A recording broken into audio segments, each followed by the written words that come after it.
Welcome to Your Aha Life. I'm your host, Dr. Tanya Harris Cornelius. The Aha Life is a life of more joy, more purpose, and more fulfillment.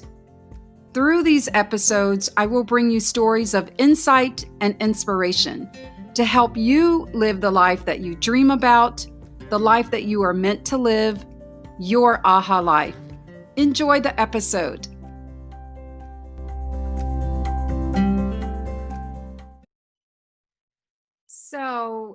Good afternoon. It is afternoon where I am and where we are on the East Coast. And this is Saturday, the 13th. And I thought I'd do a show in preparation for Father's Day. So this is a really unique and special edition of Your Aha Life. I'm so happy to have my sister join me. Let me see if I can put this on gallery view, if we can get all of us. Hey, there we are. So I have my sister with me. She's the baby in the family. I know she probably doesn't like me to say that, but she's the baby in the family, Kerisha Harris. We are going to tag team this effort. I had to call for backup. So Kerisha is my backup to help me, because the special show is with my dad, with our dad. And so you may get a sense of why I need backup when we get into the conversation, but I'm so happy to have our dad, Albert Lewis Harris Sr., join us today on this special version of Your Aha Life. So for my viewers and listeners, thank you so much for joining. And before we jump into questions and conversation, my dad, he's actually been producing this show. He's already told me, I don't want this to be an interview. I want this to be a conversation. So yes, it's absolutely going to be a conversation. And so we're going to get into some stuff, but this is kind of like Daddy says. So we do have some prepared questions for you, Dad, and I know we're going to get into those in just a minute, but I want to let people know a little bit about you. And how I'm going to do that is through the book that you wrote for your children. And I have it right here. It's called Dora Boy. Dora Boy. And I'll tell you what Dora means in just a minute, but I want to read a few things out of here. So my dad grew up in a town called Mount Dora. It's located approximately 25 miles northwest of Orlando. It's in the state of Florida.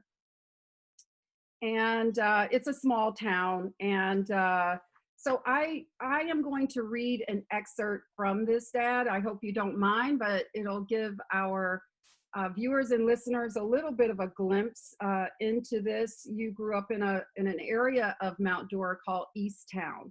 But I want to read this to everyone.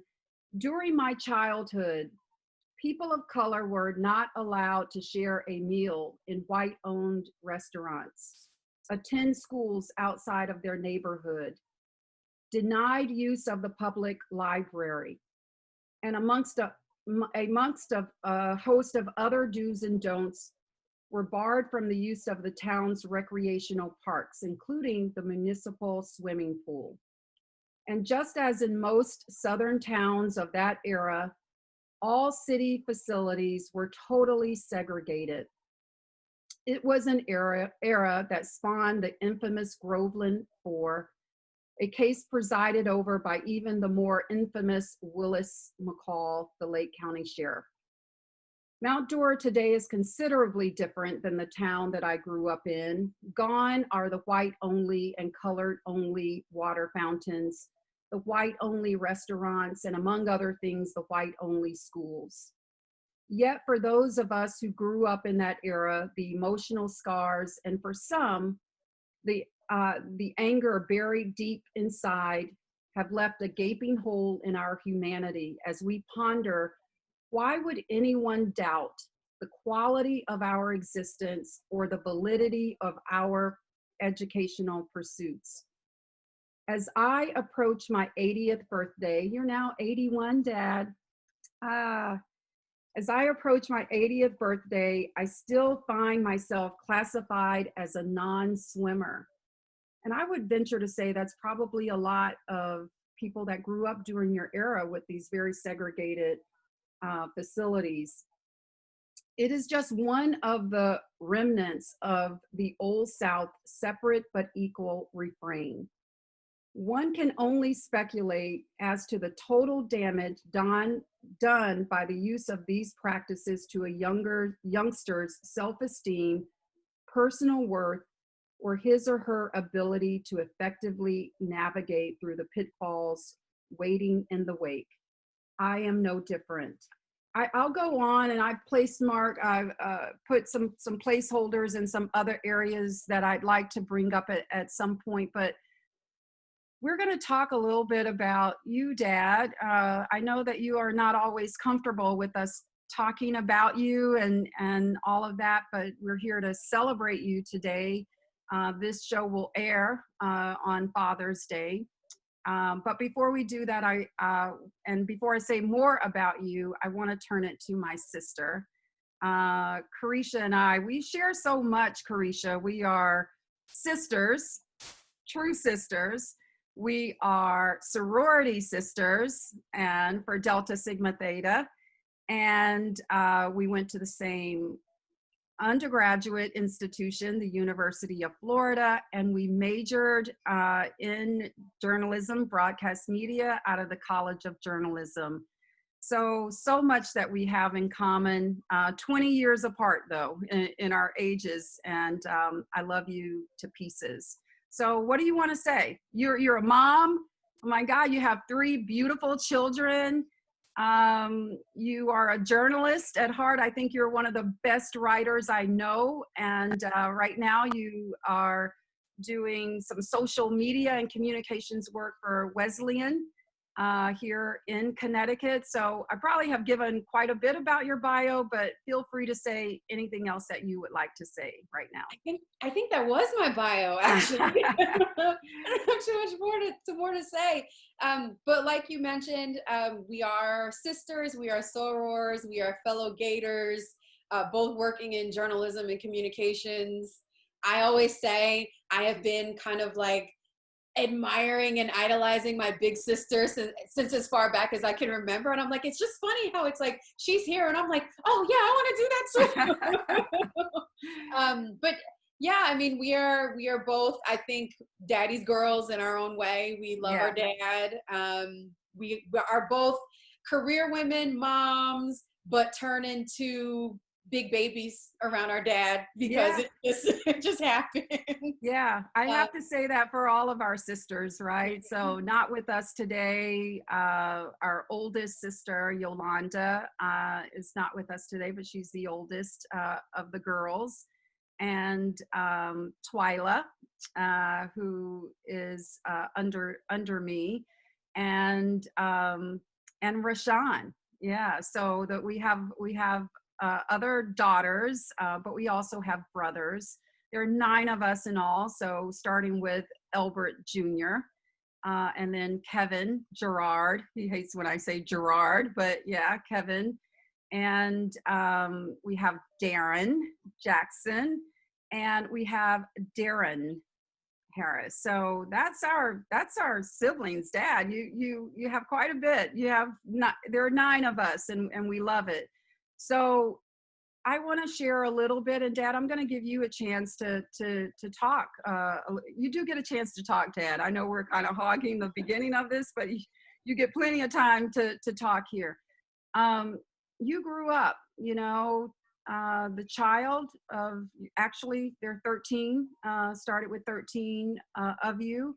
You grew up the child of Reverend John Harris and Mary Harris, our grandparents, Kerisha's and my grandparents, who were certainly influential in our lives. And but you grew up there. I'm sure we'll hear some stories about growing up. But I also, you went on to have a career of your own. You're an educator. You are a coach, definitely an athlete, who maybe was the first, I think the first to graduate from college, go to college from among your siblings. You went to Florida A&M. So I'll give the Rattlers some love here too today. Yep. And went on to teach and then coach sports, all kinds of sports, and then went on to be athletic director of the infamous Eastside High School in Paterson, New Jersey. You are our father, of course, and we love you dearly, but you've been a mentor, a counselor, and a surrogate dad to so many. And I want to welcome you and thank you for agreeing to come on to your AHA Life. So I'll give you a moment, Dad, just to have any opening words before we jump into some of the questions. And I think one of the things I'd like you to share is you talk a little bit about maybe growing up a little bit, kind of, since this will air on Father's Day, maybe something you remember from your dad, our grandfather. Well, just let me say this. I'm extremely overjoyed, actually, to be with you guys today, to share with you a little bit of my life, and just to communicate and just tell you how much what you guys mean to me, and the part that you've all played in my life. Oh. Yeah, I was born in Mount Dora. I was born in the house. I was not born in the hospital. It was a kind of a unique situation. We were a large family. I'm number 10. There were 9 boys. 9 boys and 4 girls. 13 of us. Some people may say that's an unlucky number, but I've always looked at it as a lucky number. We are extremely blessed. We were blessed to have the parents that we have. They raised us to be upstanding citizens, and I thank God every day for the parents that He gave me.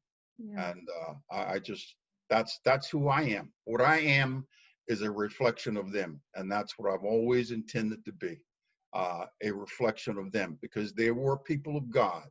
They were people of spirituality. They were people of Christianity, and the people of love. And that's what I've tried to exude in my life, throughout my life, my professional life as well as my personal life. I haven't always been perfect. None of us are. Dad, what do you mean? Those are the things. You are perfect to us. Those are the things that. What's that? I said you are perfect to us. No, I get it. You're right. None of us are perfect, but Dad, you're pretty awesome. Well, I thank you for saying that, honey. But hey, I am who I am, and I just thank God for you guys, because you are certainly a part of who I am. Thank you, Dad. In your book, you said that you were giving a tribute to your dad, and I hope I get this right. You said that you thank him most. I thank my dad for teaching me to be a man. What is one life lesson that you feel like you learned from your dad that taught you to be a great man? My dad was a man of principle. That is a part, and that incorporates a lot. It incorporates family. It incorporates hard work, dedication to purpose, spirituality, determination, hard work, and just to celebrate life, the things that God has given us, not to celebrate things, but to celebrate to celebrate the things that are intangible, things that you can't just buy, to celebrate love for one another, to celebrate love for family, for friends, for community. Those things you can't buy. So Yeah. I gained a lot of those attributes from him, and I thank him for that. Now I did get some other things from him as well. You know, I've been known to be a little bit of a mechanic. I've been known to be a little bit of an electrician, a builder, and whatever. All those things I got from my dad. I love the things that he did. He was not afraid to try anything. Dad would go buy a car, and the first thing he would do when he got it home was raise the hood to see how it runs. And from that, I mean, I grew to love doing things like that, and Yeah. consequently, I was during my time as an adult, I've done broken down automobile engines and put them back together. I do a little bit of electrical work. I do a little masonry work. I do a little carpentry. I do a little almost anything. All that stuff I got from my dad. Yeah, And a lot of people have honey-do list. I oh yeah, have daddy-do list. oh boy, So you have to move on back up to Connecticut, Dad, because I have a growing daddy-do list. And oh boy. yeah. Hey, Well, so Kerisha, yeah, just jump in wherever. We're gonna jump into some of these questions now, but wherever you feel like it. I was just going to comment really Yeah. quick that last week I was watching Shark Tank, you know, the show where they like pitch products. And these Yes. guys came on with this, oh, we've come up with this innovative, like, locking mechanism that, you know, protects your door from intruders. And I said to my boyfriend, Charles, I was like, my dad made that for my senior year apartment at UF. I remember. Do you remember that contraption that you yeah, came up with to like yeah. close the door? Dad, I you was mean like, to this tell guy me, stole his Dad, idea. you My could be a dad made millionaire? You I could be a millionaire now. What? don't know Yeah, those about guys that. got a deal also. We got to get you on Shark Tank, Dad. We have to get you I on thought that was Shark pretty Tank. funny. I was like, oh, dad is the OG. He did this already. Yes, absolutely. So Well, I do want to jump let me just into, let me, okay, let me go ahead, just Dad. let me See, just say this is one why I thing. have I, backup, because I Carisha's going to was help me. I But go was ahead, Daddy. I was kind of blown away about a year ago with Kerisha. She called me with this thing in her hand. It was a piece of pipe that came from her sink. Her sink had become stopped up, and she tried to do it, so to fix it. So anyway, she got on the phone and she called me about what is this? What do I do with this? Blah blah blah. So I told her, and I tried to walk her through things, and then I told her go down to one of the hardware stores, and they will give her what she needed. The next thing I know, she'd call me back, send me pictures. Dad, I did this. I did this. She was so happy. And Yes. Dad, you've taught so us all so to, she you've become taught a us all. handy woman in her house. So that's Yeah, great stuff. yeah. You've Yeah, taught us all to tinker and to try new things. And now I know yeah, you get that from Granddaddy. yeah, So, absolutely. not being afraid to figure things out and try That's things out.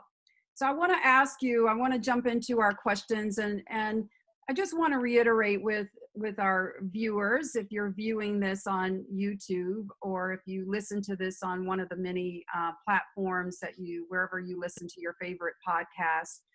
I invited my dad on, and with my sister, because in honor of all dads, and I know that we have a wonderful dad, and he has a lot of wisdom, and he's funny, and he's a talker most times anyway.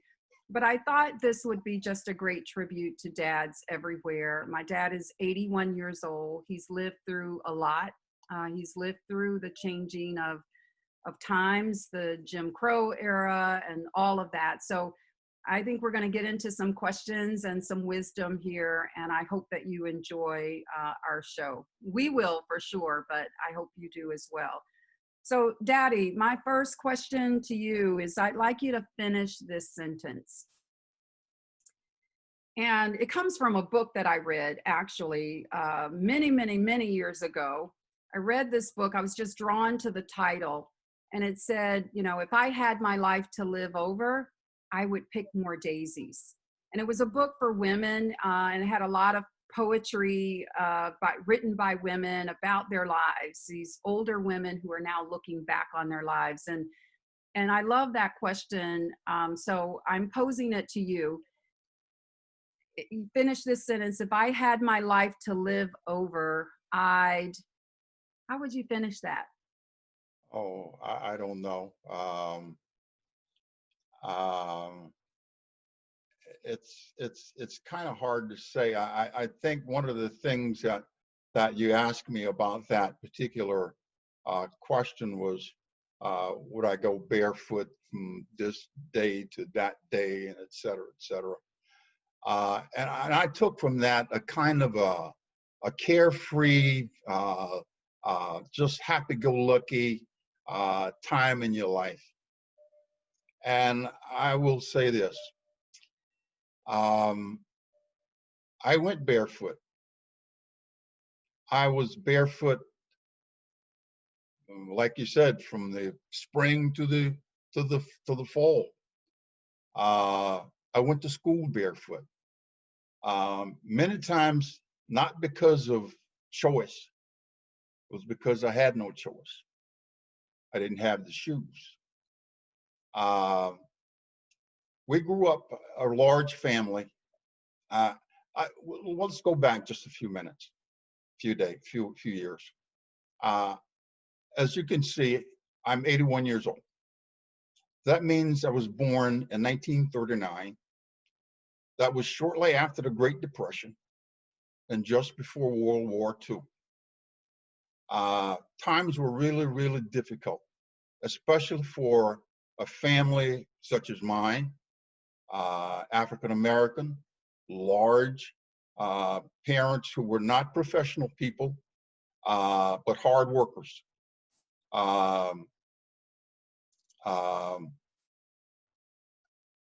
So things were not always readily available to us.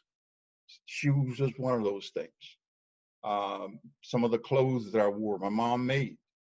The things I wore to school, much of it mom made. But I still enjoyed that time. It was a great time for me. I loved it. I loved my childhood. I wouldn't trade it for anything in the world.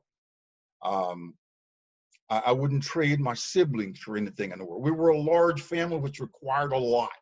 All right. But we were the greatest friends and enemies, by the way.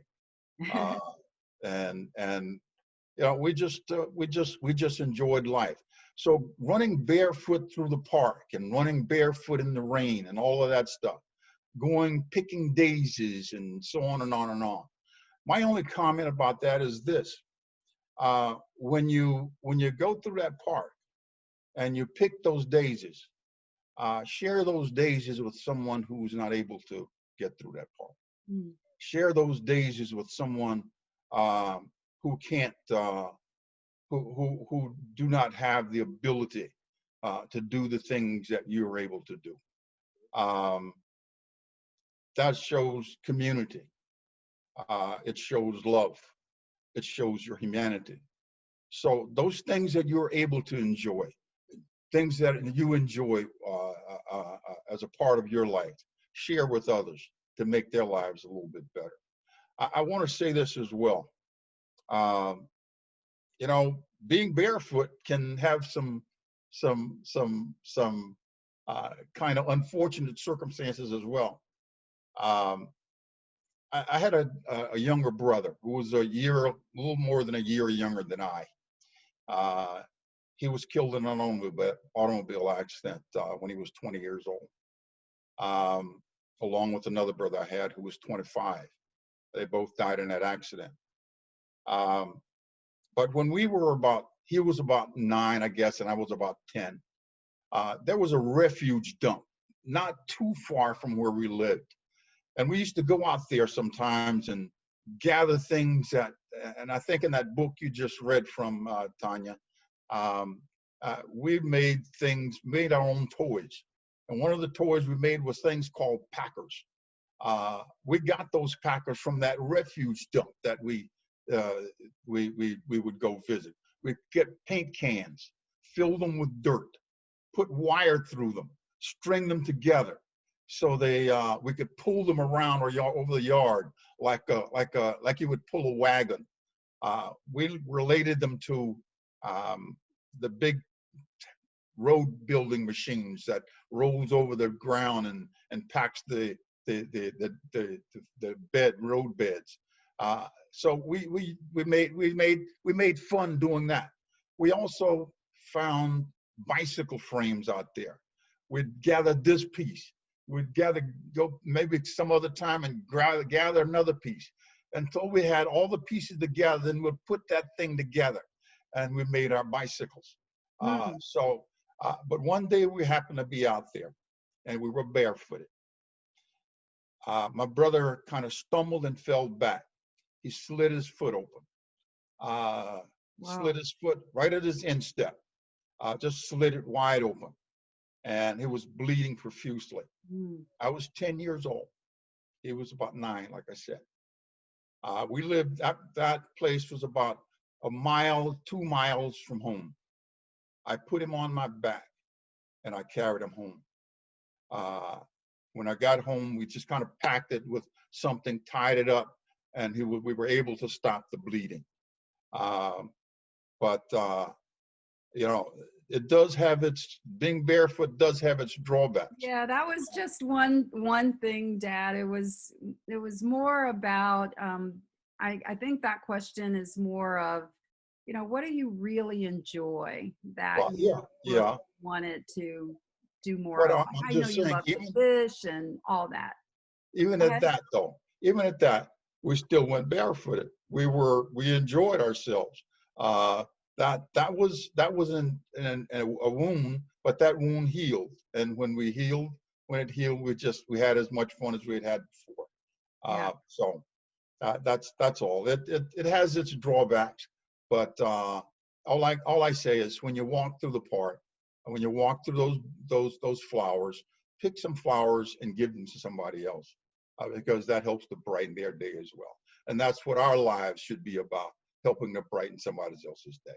That's all I'm getting at. Yeah. So Dad, speaking of your 81 years and everything you've seen, this one kind of, so I'll share a bit of sort of a personal connection to this question.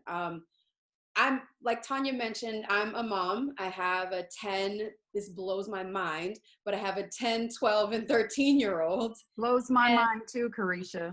Blows my mind. Yeah. And so like most families, we've been quarantined together for the past few months. So that's been an experience in and of itself. But with sort of the greater conversations and narrative in our country right now, we've also been seeing a lot of social activism and that sort of thing. Full disclosure, my children and I, and Tanya on another day, my children and I attended a Black Lives Matter protest in Hartford last weekend, and have been looking at others to attend. And what's been interesting are some of the conversations I've had with them, and being able to connect that to you and everything you've seen in your lifetime, letting them know you're living through and actively participating in history right now. And you guys have a gift in that your papa has 81 years of life experience. So I've encouraged them. I don't know how much they have because I can't get them off the video games most of the time, but I've said, think about everything you've sort of experienced and lived through just in these few months, and the active role you've taken. That might be a great conversation to have with Pop-Pop about the things he's seen in his life and that he's experienced in 81 years of living. So my question, that was sort of a lead up to the question, is being that you have seen so much in your lifetime, what would you say how would you say that these experiences have influenced or shaped how you view mankind in general?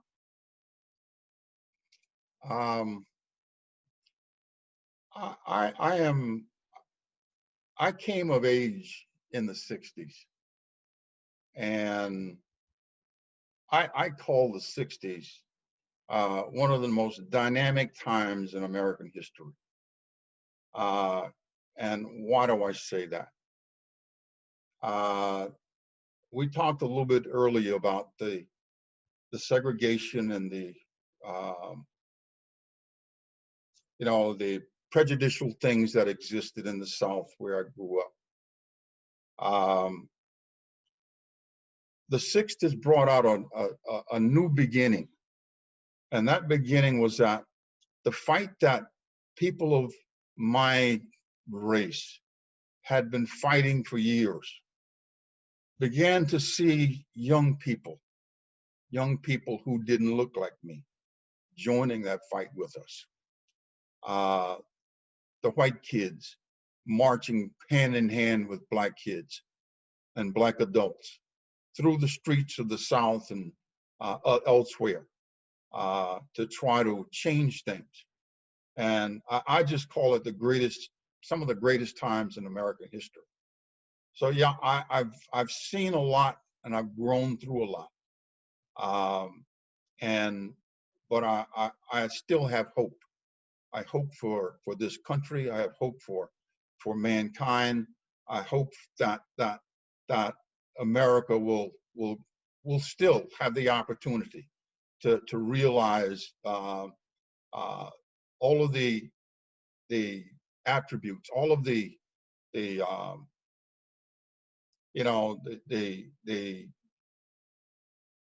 things that it says that it stands for.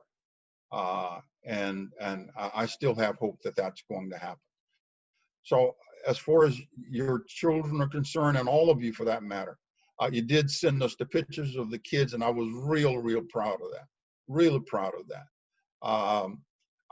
When I first went to college, um, uh, this was during the time of the civil rights movement, the start of the civil rights movement.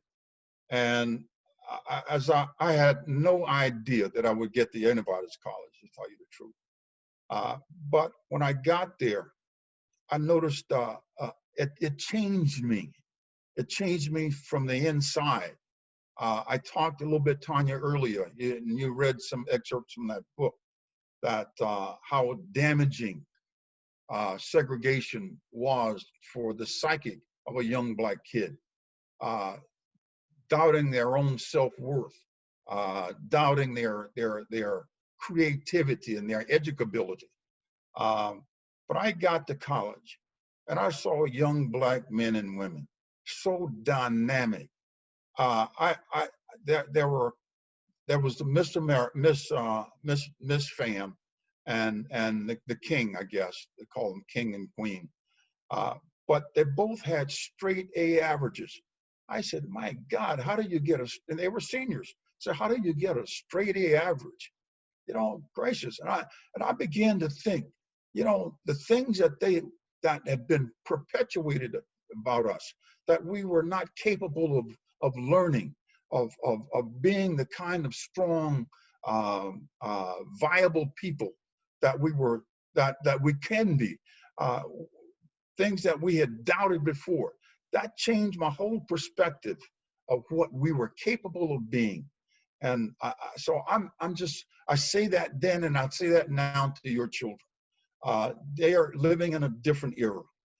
Certainly they are. They are blessed beyond measures to have someone as dedicated as you are and as Charles is to making sure that those kids receive all that they're capable of receiving and doing all that they're capable of doing. Just don't allow anything to damper that spirit.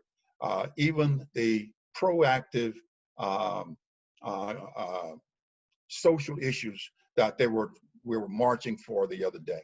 I was so bayoued and so pleased to see that. I was just swelled with pride. That's so. Continue that, okay? And because this fight goes on. It goes on and continues. This fight goes on. I mean, you said in 1960, your era of growing up was kind of the change of when you saw black and white children and adults marching for great cause, for equality. And here we are in 2020, black and white people still marching for equality. I mean, in some ways, we see a lot of progress around us. Certainly, we can go to any college, university that we want today. We can virtually live wherever we want. I know there's still a lot of discriminatory practices in housing and many other things too, but legally we can. And yet here we are in 2020 still marching in the streets for equality. And I know this show isn't really about, the social activism, but it's hard to just kind of, rush past that to say, as much progress as we have made, we see that progress is quite fragile. And if you don't continue to work toward that, you can lose ground and you can slip back and you can undermine some of the progress that has been made. So thank you for sharing that, Dad. I am absolutely amazed, just just puffed up, encouraged by what I've been seeing though in the last few weeks.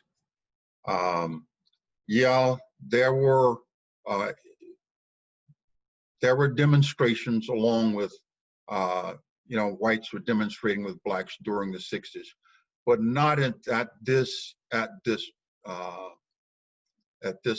volume. There is as many whites in some of those marches as blacks. In some areas, there are demonstrating in towns where there are no blacks. There are countries that are demonstrating that there are one or two blacks you might see in the crowd. And even those people are carrying Black Lives Matter, equal justice, those kinds of things.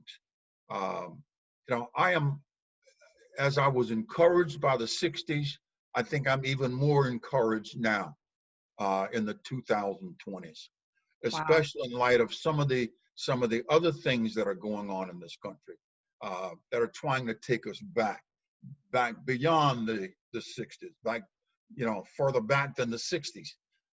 But I'm imbued and just absolutely just enthusiastically supporting those people who are not allowing that to happen. They're just not going to see that happen. And it's more of us. It looks, these demonstrations look more like the country. It looks more like the country. So those things I'm really, really proud of. And it saddens me, however, to get this kind of reaction from what had happened, what triggered this reaction. That's the thing that saddens me. Yeah, that it had to take that. Yes.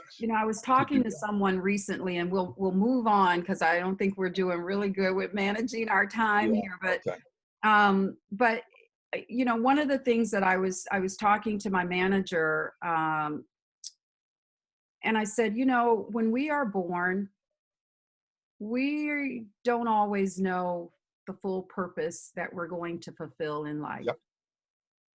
And we don't know how that purpose is even going to come about sometimes. We can be intentional about being purposeful, but the universe and our God is so much bigger than what we can intend to do on our own. Right. And George Floyd's, sad and horrific death has stirred the world. That's absolutely. Has stirred the world. And I think if that was a part of his legacy and purpose here on earth, then what was meant for evil has turned is I'm prayerful and hopeful as you are that it is going to turn for good. So, Yes. so yes, It says that it's a life well lived. it's a white Did, life well lived. did you see what happened with with his second grade teacher and the poster that George made when he was in second grade? He painted a picture of himself that said he wanted to change the world. Oh, And she kept that poster that George made at that time, and she presented it to actually she put it on the Facebook the other day to oh, show that what nice. George had said when he was in second grade, that he would change the world. So Wow. that's what we are looking forward to. That's what we are seeing right now. And that George, life well lived, and his life shall live on Yes. uh, Yeah. after his Amen so-called. to that. Amen to that. So I'm going to move us along, Yeah. Dad. I want to go back to sports, because you're a Okay. sports guy, and you and my older siblings, you all can get into some heated debates and talk Oh, for man. hours and hours on sports. And I happen to work for ESPN, sports. An entertainment company, but you are the sports guy for sure. You played sports in college, as I said. You've coached teams. You just made a career. A big part of your life is sports. And what can you share with us about what is so magical about sports, and what did you learn through sports that is maybe been a great life lesson or helped you through life skill for you? And I'm sure others may say the same thing about their life's work, but I think sports is perhaps, you know, from my perspective, the greatest character builder you can find. It is a great, great character builder. Uh, and being an educator myself, part of what you want to do is to affect change or permanent change for the good in a kid's life. And sports is one of the greatest ways that I know of doing that. As I indicated before, there are others who would say perhaps the same thing about their life's work. Um, I did I was asked some years ago to do a commencement address for some kids who had failed to meet the requirements for graduation from with that class during the regular graduation period, let's say in June. And they were required to go to summer school if they were going to graduate. Some kids chose not to do that. Some kids chose to come to summer school and spend long hours in summer school to do that, so that they could earn the opportunity to graduate from high school. If you've been in that situation before, you know that is a very difficult thing for a kid to do. He's been in school with his classmates for 12, 13 years. And at end of that time period, you're supposed to walk down the aisle with a cap and gown and things like that. And for kids not to do that, it's traumatizing. For a kid to pack up and come back to school the next year to complete that requirement, I made it a point every year to find those kids and congratulate them whenever I found them, to congratulate them and tell them how proud I was of them. My speech to that graduating class that summer, and there must have been about 20 or 30 of those kids. The title of that speech was, "The Victory is in the Struggle." Right? The victory is in the struggle, because it's in that struggle when you find out who you are and what you are. It's find out your commitment, to your ability to commit to various things. I find that in sports. One of the examples I brought up in that speech was about a young lady who had some kind of infirmity. I can't remember what it was now, but she wanted to run the New York Marathon. She started out with the New York Marathon. She came in to cross the finish line about 4 days later. Mm.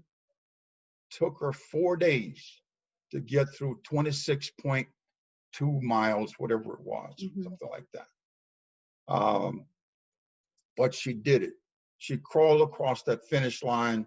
She's lost continence, almost everything, but she came across that finish line. She struggled. She labored for 4 days while everybody else was back to work, doing their thing. She was out there running. She wanted to get across that finish line.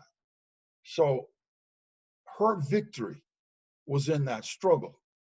Her victory was fighting through the pain, fighting through the disappointment, fighting through the fact that nobody was on that trek but her. They had all completed or gone home, but she was still there, never giving up. That's what sports is all about. Mm.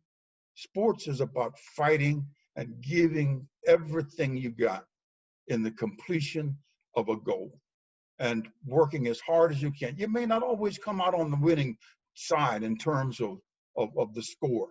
You may not always do that. But when you know that you've given your all, there's nothing else you can do. Nobody else, no one can call you a loser for doing that. You will not lose. So I think that's what I get from sports. That's what I loved about sports. Just one last thing. I had a group of kids, little kids. They weren't big. Your brother Tanya, Kerisha, was a part of that group. I think Shadi, when he was playing, weighed about 140 pounds. We played team. My biggest lineman was 165. The rest of them around 150. We were playing kids whose linemen were 250, 260. They were all college-sized linemen. Our kids fought them. They fought them. They fought them. They fought them. We worked hard. And we won some, we lost some. But my conversation to those kids was that you fight. No matter how big that obstacle is in front of you, you fight. You keep fighting every play. And the time that you win, the time that you might win may be the time that a little ball carrier scoots through your area and scores the winning touchdown. My kids gave me a little plaque at the end of that season at our athletic banquet. And it said to Coach Harris, "Thank you for teaching us to be young men as well as football players." That was one of the greatest things that I received as a coach. What's that?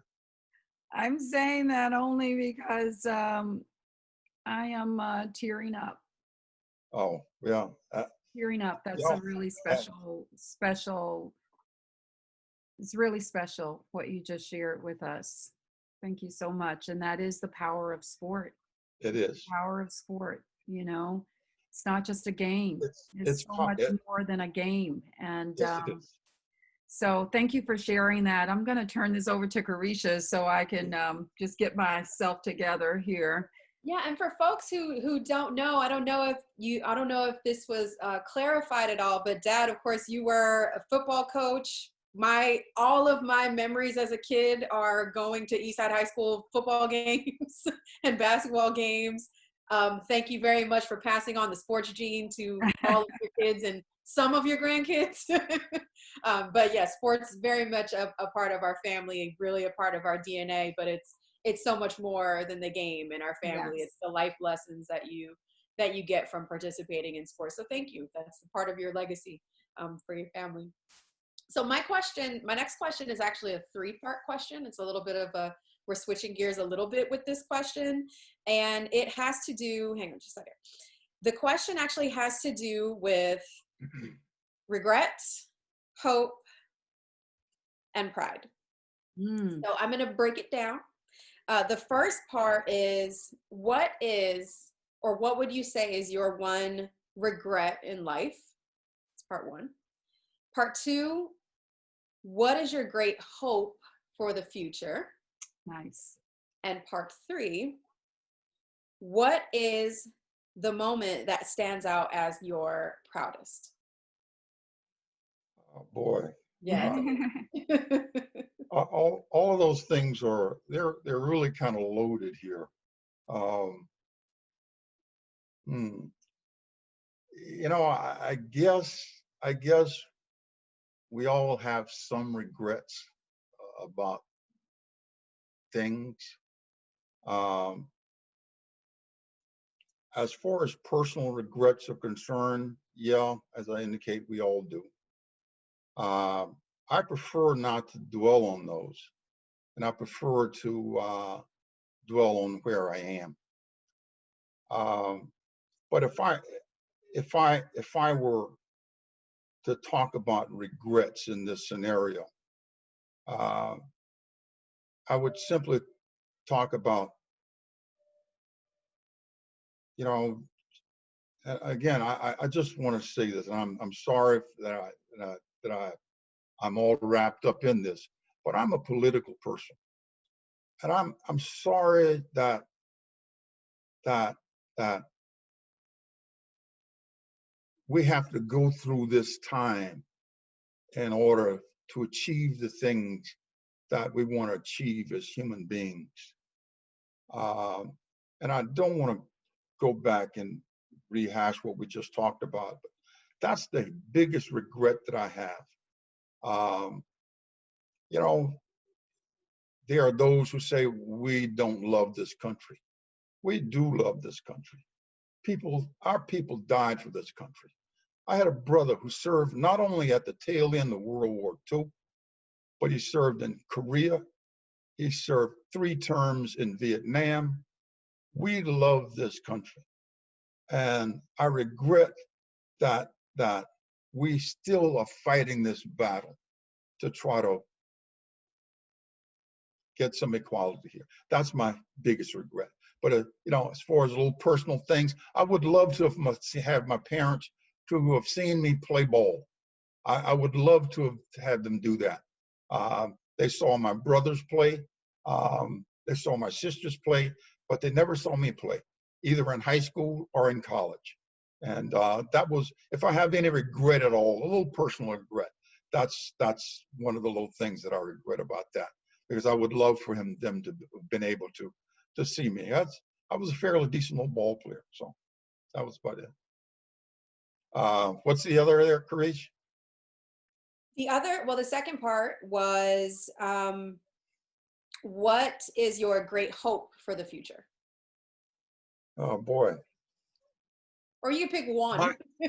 My hope is to see my grandkids continue to strive and make life better, not just for themselves, but for those that come along after. Whether they are their children, their children's children, or the world in general. They have the ability. They have certainly the aptitude. My greatest hope is for them to use what God has given them to make a difference in this world, and they can do that. And the last part again is just, what would you say your proudest moment is? And it could be about anything. Oh, geez, I'm looking at 2 of them right now.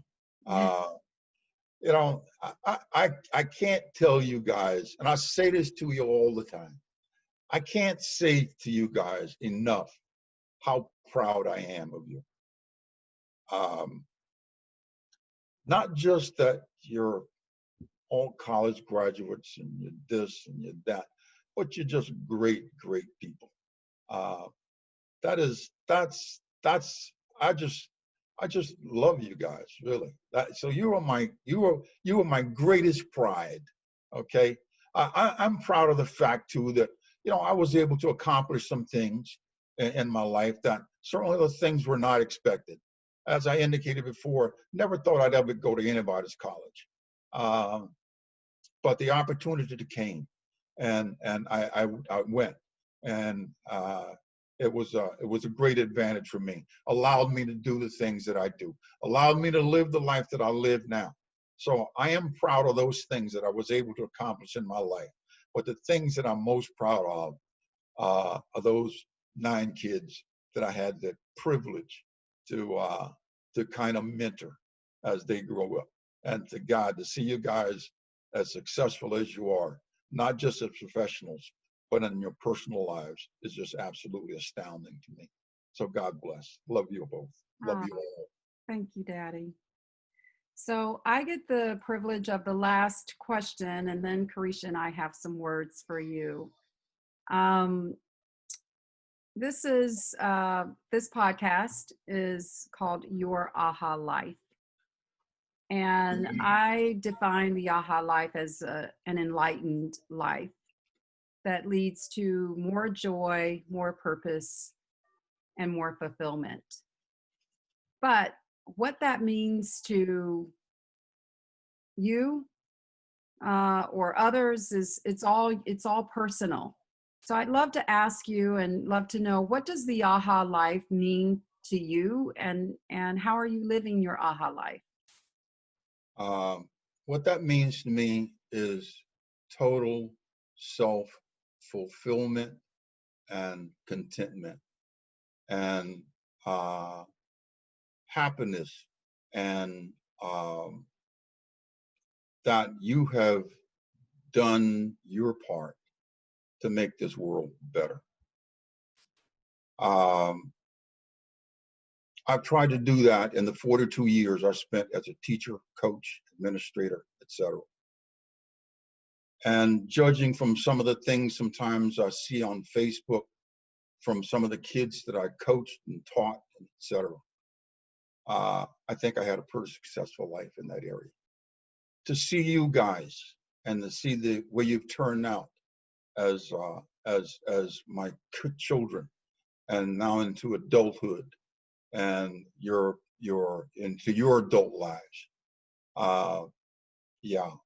You're part of that Aha Life. Oh.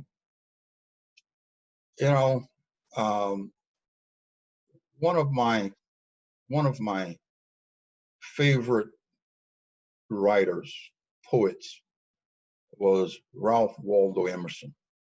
And he wrote a poem that says, he explaining the definition of success.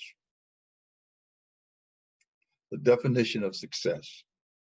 And he said, when you leave this life, success is if you can leave this world a bit better, whether by a garden patch, a healthy child, or a redeemed social condition. So to know even one life has breathed easier because you have lived. That is the meaning of success. I love that poem. I think I've been a positive influence in the lives of some kids, some people, my children, other people's children that I still call my kids. And that is my Aha Life. Yeah. I'm happy and complete knowing that I made a difference in somebody's life. Yeah. Well, you've certainly made a difference in our lives. And Kerisha and I will share, a couple of personal words or quotes or whatever with you. So, Kerisha, can I just say a last thing? Yeah, sure, Dad. I guess this is supposed to air around Father's Day. Yes. And I just want to pay tribute to my dad and the things that he taught me, because the things that he taught me are certainly indicative and flows over into the lives of my kids, including my sons and my brothers. I have 8 other brothers, most of whom became fathers. And the way I dote about you guys, they do the same thing about their kids. They absolutely love their kids. Their kids love them the way I know you guys love your dad. Yes. Then, my sons, great fathers, great fathers. My grandsons, great fathers, and I just want to say to them, continue being who you are. Your kids need you. They love you. They will not be the same without you. So be a part of the kids' lives. And to all fathers out there, you can't not know what a pleasure it is to mentor your kids and their times growing up. I recall one professional football player whose father he didn't know. I think he had seen his father maybe once or twice. And he became a man, outstanding football player, professional football player. And he reached out and made that contact with his father. And when they met for the first time, this hulking man of a football player, tough guy, broke down and cried like a baby. Just cried and cried and cried. He realized what fathers mean in their lives. So I just wanted to admonish and to say to all the fathers out there, wherever you are, your kids need you. They need your influence. They need your direction. They need your guidance.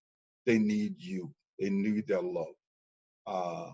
And I just add, giving hats off to the people, the wonderful men who are surrogate dads, who are just wonderful, to children, and understanding what a powerful influence having a positive man who loves them is in the life of a child. So I know you've been that for us, but you've also, like you said, been that for a lot of other children. So thank you, Dad. But please let me mention this. Oh, okay. I just want to mention, and I wanted to get to this, and this is for you, Kerisha, and for Charles. I admire Charles to the hilt. What he has done as a surrogate father is absolutely amazing. Yes. And I just want you to know, as the grandfather of your kids, I take my hat off to him. Continue the good work. I love him. I appreciate him. Okay. And I'm sure the kids do too. I'm sure. Thank you. All right. Kerisha, I'm going to turn it to you. Oh, wow. I know, in an emotional moment like that. Yeah. But no, I do appreciate you saying that, Dad. In fact, it's funny. A lot of times I'll realize how much he actually reminds me of you, which is part of I think why I love him so much, and just the way he is with the kids and with me. I'm like, this is just like my dad. This is why you're so great. Yeah. Good dads recognize that in one another. So, well, I was supposed to find a quote, and I found a few, but I felt like none could really encapsulate how I feel about you. So I'll just speak from the heart really quick with a very quick sort of anecdotal story. I remember being a kid and kind of, like I said, we're all kind of daddy's girls in our own way. No matter what age we get to, careers, kids, we're all our dad's baby. Still all of us. To daddy. Still daddy's baby girls. And I remember having a thought as a young kid. I forget why I had this thought, but I remember thinking, my dad is such a good dad. I can't wait to have kids and see him as a granddad. And I can't even remember why I had that thought or where it came from. Maybe it was because my siblings were starting to have children, and I loved that dynamic. And I was like, oh, I can't wait to be a mom and kind of experience this. And it has just been beautiful to see how big your heart is with my kids, who, if I'm here, pop-up's like right here in terms of their favorite people, just because that love that you have for your children, it's like it's multiplied with your grandchildren and great grandchildren. And I just really love and appreciate that about you. You know, one thing I remember you telling me when I was younger was that, you know, you grew up with a dad who you knew loved you, but wasn't necessarily telling you that all the No, time, Wasn't as affectionate. Yeah. wasn't showing you that all the time. And, you know, what I really love about you is how I've never for a second felt not, it's like you have this magical way of being both very like masculine and tough, and we know our dad doesn't take anybody's crap, but at the same time, the biggest marshmallow, so sweet, so loving, so affectionate. Like all of us feel that love when we're around you. And I just love how you've always been able to do both so well. It's been a blueprint for me in terms of the type of man I would want in my life, which is exactly what I have. And I love that about you. And I love seeing that with the next generation, and the relationship you have with my kids as Pop Pop. So we just all love you, and we miss you, and happy Father's Day, Pop Pop's Day, happy OG Day. That's Charles's nickname for you. OG. Yes. Happy all of that. Happy all of that day. Thank you, Kerisha. thank you very much, ladies. Thank you very much. So I have a quote. My joy is in you. I do have a quote, and I'll say a couple of words, and then it'll be a wrap. I found this quote, and I think it speaks a lot. It says, "She did not stand alone, but what stood behind her, the most moral force in her life, was the love of her father." That's by Harper Lee. And that's what you've always been, Dad. You just, I am a daddy's girl. Like Kerisha said, we all are. I am a daddy's girl in that I can go to you for anything. And you're right there. You're my confidant. You're my counselor. You're my mentor. You're my coach. And you're one of my biggest cheerleaders. And it's because of you that I feel like I can do things that perhaps I on the onset, I probably would not have thought that I could even do.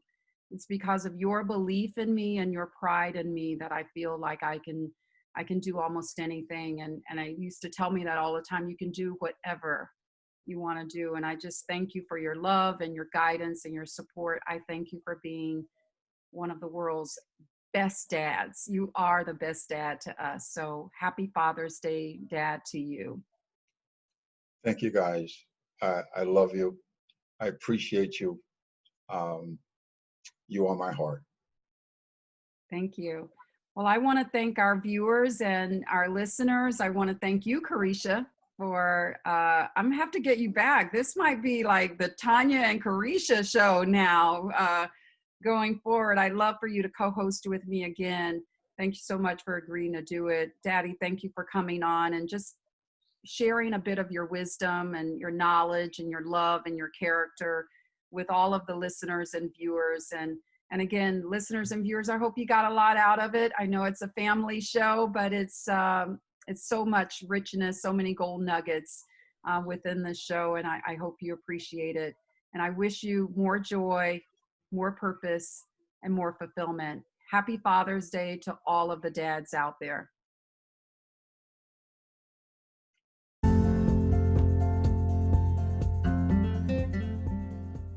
Thank you for watching.